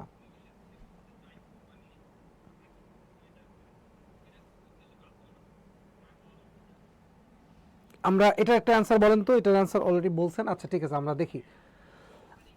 দেখেন এখানে বলা হচ্ছে যে শেয়ারে যে বিনিয়োগটা, এইটা আসলে এই শেয়ার হোল্ডারদের সত্তর অংশ নয়, বাদ বাকি যেগুলো আছে সেগুলো সব হচ্ছে শেয়ার হোল্ডারদের অংশ। আচ্ছা, শেয়ারে বিনিয়োগ বলতে বোঝাচ্ছে কোম্পানি নিজে আবার অন্য কারো শেয়ারে বিনিয়োগ করছে, ঠিক আছে? এটা হচ্ছে কোম্পানির একটা ওয়ান কাইন্ড অফ কি অ্যাসেট, যে হচ্ছে তারা ইনভেস্ট করছে। সো এইটা কিন্তু আপনার টাকা দিয়ে, মানে কোম্পানির একটা যে রিটেন আর্নিং যেটা ছিল, মানে কিছু একটা টাকা ছিল, সেই টাকাটা দিয়ে তারা ইনভেস্ট করছে। অর্থাৎ এইটা এখানে যে আছে সংরক্ষিত মুনাফা, এটাও মুনাফার অংশ, সাধারণ সঞ্চিতি এটাও মুনাফার অংশ, এবং মূলধনের অংশ এবং মূলধন সঞ্চিতি এটাও। তো শেয়ারে বিনিয়োগটা এইটা হচ্ছে আমাদের শেয়ার হোল্ডার অংশ নয় কোম্পানির ক্ষেত্রে। ওই মানে ওনার সিকিউরিটি, গুড। আচ্ছা, এরপর দেখেন কি বলছে, এরপর বলছে কোম্পানির মোট মালিকানা সত্ত্ব পরিবর্তন হবে না। আচ্ছা, এই কোশ্চেনটা ওই অ্যাকাউন্টিং ইকুয়েশন থেকেই দেখেন, এ ইকুয়ালস টু এল প্লাস ওই। মালিকানা সত্ত্বের পরিবর্তন হবে না বলতে কি বোঝাচ্ছে? এই ওইটা আমার মাইনাস হবে না, মোট মালিকানা সত্ত্ব, অর্থাৎ আমার যে টোটাল যে ইকুইটি, এই টোটাল ইকুইটি চেঞ্জ হবে না, কমতে পারে, ওই কমতে পারে, আবার ওই বাড়তেও পারে, এইরকম একটা ঘটনা। কিন্তু আমার এমন একটা ঘটনা যেটার কারণে আমার ওই যে নিট ওইটা, এটা পরিবর্তন হবে না। আচ্ছা, আমার প্রথম যে কোশ্চেনটা এখানে বলছে কোম্পানির লভ্যাংশ ঘোষণা করা হয়, যদি লভ্যাংশ ঘোষণা করে, এটা অ্যান্সার দেখি আমি একটু শুনি আগে, তারপরে বলি। 11 নম্বর অ্যান্সার কি হবে? 11 নম্বর অ্যান্সারটা বলেন কি হবে?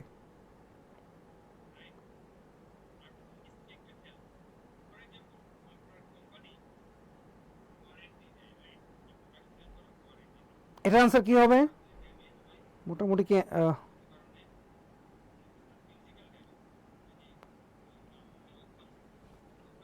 আচ্ছা, এটা বলি যে যখন কোম্পানি লভ্যাংশ ঘোষণা করে তখন তার কি হয়, লাইবিলিটি বাড়ে, কারণ সে বলতেছে যে আমি টাকা দেব, আমি টাকা দেব, এই কারণে তার কি হচ্ছে, তার লাইবিলিটিটা বৃদ্ধি পাচ্ছে।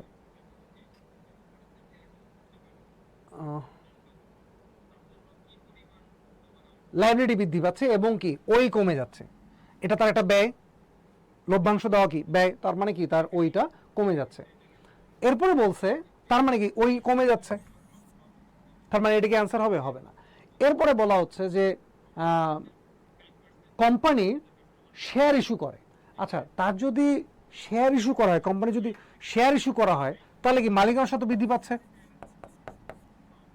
লোকজন যখন শেয়ার কিনবে তখন কি হবে, ওইটা ওনার সিকিউরিটি যেটা, এটা বৃদ্ধি পাচ্ছে, আর সে এলো টাকা টাকা পাবে, এর জন্য তার এটাও বৃদ্ধি পাবে। এখন দেখেন এখানে কিন্তু বলছে পরিবর্তন হবে না, অর্থাৎ পরিবর্তন জানতে যাচ্ছে, বৃদ্ধি না হ্রাস নাকি এটা ইনক্রিজ না ডিক্রিজ, এটা জানতে যাচ্ছে না, সে জানতে যাচ্ছে শুধু পরিবর্তন হবে না এমন একটা ব্যাপারে। আচ্ছা, এরপরে বলছে রাইট শেয়ার যদি ইস্যু করা হয়, রাইট শেয়ার ইস্যু করা হয় কাদের কাছে? এক্সিস্টিং শেয়ার হোল্ডারদের কাছে, এক্সিস্টিং যারা শেয়ার হোল্ডার থাকে ওদের কাছে হচ্ছে রাইট শেয়ার ইস্যু করা হয়, সেক্ষেত্রে তখন আমার ওনার সিকিউরিটি বৃদ্ধি পায়। এরপরে বলছে কোম্পানির পরিচালকদের যদি আমি ঋণ দিই, কোম্পানির পরিচালকদের যদি ঋণ দেওয়া হয়, তাহলে আমার ক্যাশ টাকা চলে গেছে, এ কমছে, আর কি হয়েছে, আর হচ্ছে আমার ওই পরিচালক যে ঋণ নিল সে ঋণটা তো ফেরত দেবে, আজ হোক কাল হোক ফেরত দেবে, তাই না?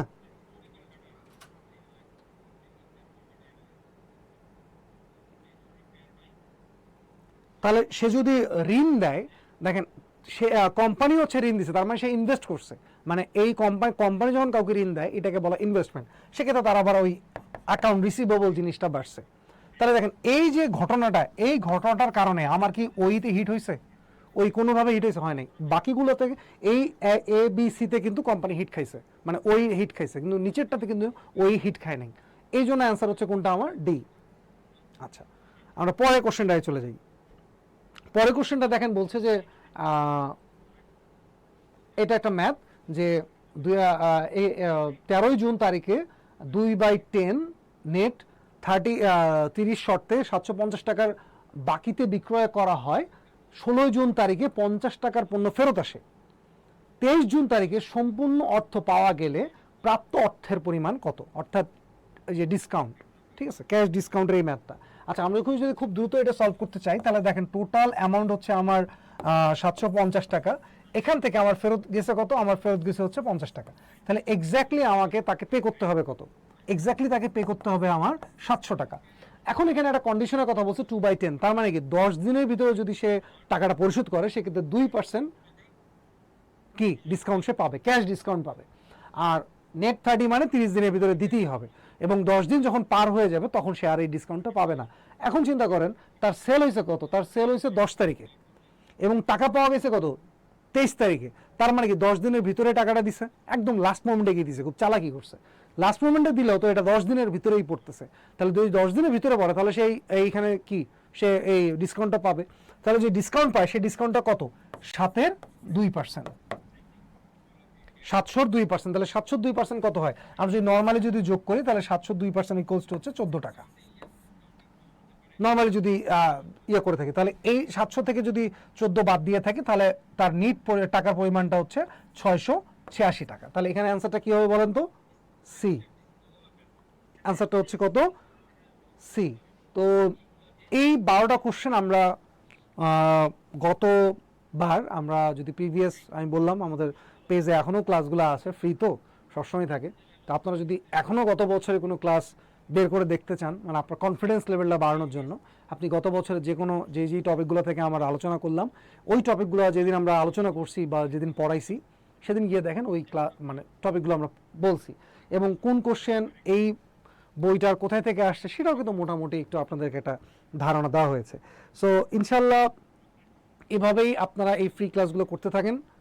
ফ্রি ক্লাসগুলোর জন্য আসলে অবহেলা করার কোনো সুযোগ নাই। আপনারা অলরেডি আজকে দেখছেন যে আমি কীভাবে কোশ্চেন সলভ করি। তো যেদিন আজকে অনেকগুলো টপিক বলছি, অনেকেরই হয়তো বা মাথা ব্যথা শুরু হয়ে গেছে যে এত কিছু পড়াচ্ছে, কারণ ওই 12টা কোশ্চেন তো 12টা টপিক থেকে আসছে। তো যেদিন আমি একটা টপিক নিয়ে জাস্ট 1-2 ঘন্টা পড়াবো সেদিন দেখবেন ইনশাল্লাহ অতটা মানে প্যারা মনে হবে না। তো আপনারা সকলেই ভালো থাকবেন, সুস্থ থাকবেন, আর আপনাদের নিজেদের জন্য দোয়া করবেন যেন আগামী 3-4 মাস আপনাদের উপরে কোনো ঠাডাফিডা যাতে না আসে, খুব সুন্দরভাবে যেন প্রিপারেশন নিতে পারেন।